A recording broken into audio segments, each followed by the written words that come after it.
What's up, guys? So the time has come to change the coolant in this 10th gen Honda Civic. This happens to be a 2018 5-door hatchback with the 1.5 liter turbo engine. So I'm going to show you guys exactly where that petcock is, how to drain it nice and simply, nice and fluidly. No need to remove any clamps, no need to remove any hoses. It's just as simple as finding the petcock, loosening it up, and draining that coolant out. Now, to get to that petcock, you do need to remove your air box. No need to remove the air resonator. You just need to remove the upper lid, the air filter, and then the lower box of the air filter, and then it grants you easy access to that petcock. No need to go to the dealer, and you can do this by yourself. Continue watching to find out how.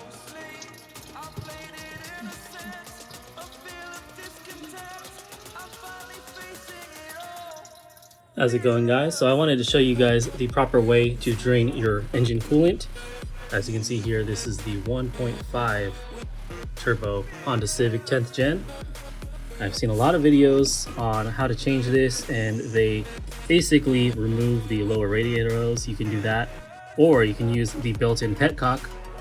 As you can see, I've got the air box removed, and it's that little thing right there on the bottom of the screen. That's where the petcock is. You can even see the drain hole right there. So I'm just gonna go ahead and set a bucket down there, and I can reach up from the top here, undo that petcock, and it should drain out right down there on the bottom. I removed the top half, and you don't need to disconnect any of this. I disconnected this, but not necessary. You can just pivot it out of the way. Go ahead and remove your air filter, and then remove the lower box. And along with the air box, go ahead and remove this hose. It's just going to make removing the air box a little bit simpler. And here's your stock intake box. You have a 10mm bolt there, down below. Up here on the top, there's another 10mm. And then there's just a little rubber grommet that you need to pull out. And that's that guy right there in the center of your screen. Once those two bolts are removed, this just pops straight out. Now, while it's not necessary to remove your resonator box, it does help to remove just that one screw on the bottom, just to allow you to pivot it and get you as much working area as possible. Still possible to do it with it installed, nonetheless. All right, so here I am under the car. This is the front end, of course, right here. You can see right there, that's where your engine coolant will come out of. So all you need to do is just set a bucket right here, just below this, go on the top of the car, undo that petcock, and the coolant will come straight out of here. Let's get started. Way down there in the center of your screen, not sure if you can see that, but I do have a 22mm socket that fits right over the tabs. Now all I need to do is get a ratchet from up top, and I can loosen that bolt nice and easy.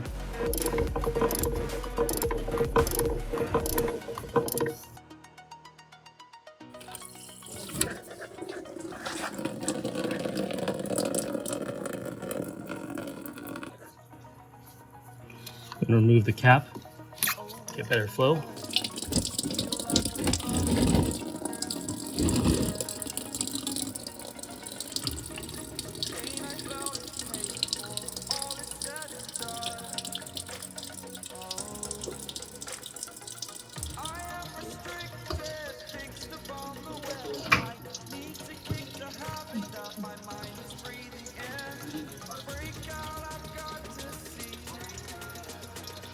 Alright, so we are down to just about a trickle here. I'm going to go ahead and drain the engine block, and then basically close off the petcock, reinstall the engine block drain bolt with a new crush washer, and then refill with fresh coolant.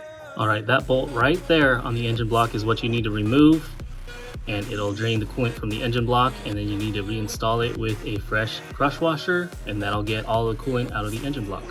Now, it's also practice to drain and refill with distilled water, and then drain again and then refill with coolant.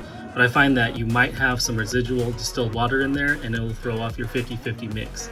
And while you're up here as well, it's also a good idea to inspect your rubber gaskets here.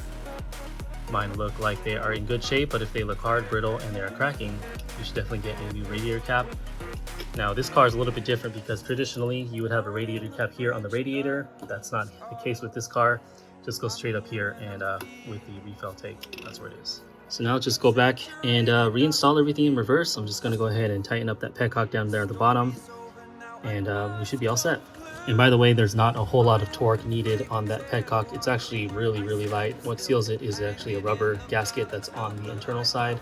So really don't need to torque it at all. You risk breaking it, so definitely do not over tighten it. Once you have the petcock closed off, your new plug for the engine block Go ahead and refill with coolant. Alright, in case you guys were wondering, this is the coolant that I use, Zerex by Valvoline. Now it is specified for Honda as well. You definitely want to make sure to read the chemicals, and you want to make sure that it's silicate free. If you don't use that, bad things can happen. It can clump up and things like that. And you also want to make sure that it's borate free as well, which this one is. And I'm not sure if there's any truth to it, but I read online that this bottle is identical to the Honda OEM bottle, and this is actually the exact same coolant. Again, not sure about that, but it does look similar, and it does work perfectly fine from my usage. I've been using this for a long time on all my vehicles, and it's been perfect. And by the way, you don't need any specific coolant fill tools for this, just because of the design. It's right here in the reservoir. You can fill it right here. You can use a regular funnel. Typically, you would have the fill cap here, and you would need to use an airtight cap for that. Just because this is on the reservoir cap, everything flows down naturally by gravity. You can also squeeze that upper hose there, like always, and get out any air bubbles. I'm gonna go ahead and use this just because I have it. E-lead no spill coolant filling funnel. Again, not needed, but I'm just gonna go ahead and use it just because I have it. All right, and here's what the system looks like. So I have a cap, it's got a rubber gasket there, and then liquid tight seal all the way up on this funnel. I can go and pre-fill this and then pull this up, and it'll just let everything flow out just like that.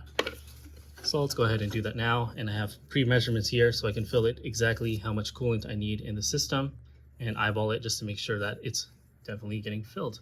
Let's go ahead and fill this up.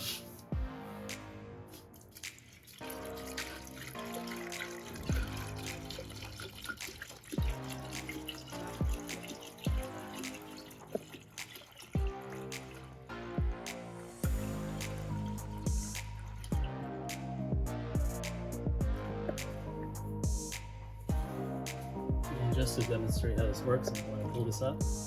You can see it filling up automatically.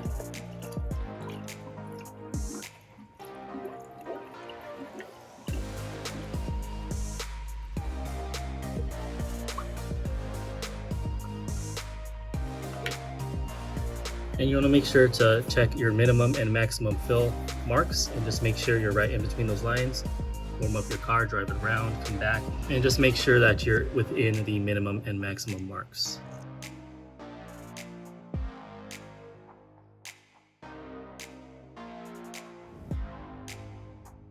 All right, all I'm doing now is just wiping down the underside tray here.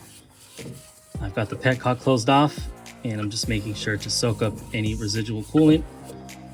That way I don't have to deal with the coolant smell in my engine bay. Just the little things, you go above and beyond, and to make sure it's done properly. There it is. And that's pretty much the process, guys. So hopefully you guys found this helpful. It's definitely not as daunting as they make it seem. All you need to do is really take off your intake box, and you have clear access to that petcock down there at the bottom. No need to remove any hoses, and no need to bring your car to the dealer. Just do it yourself, guys. All right, thanks for watching, and I'll see you guys on the next one. Peace.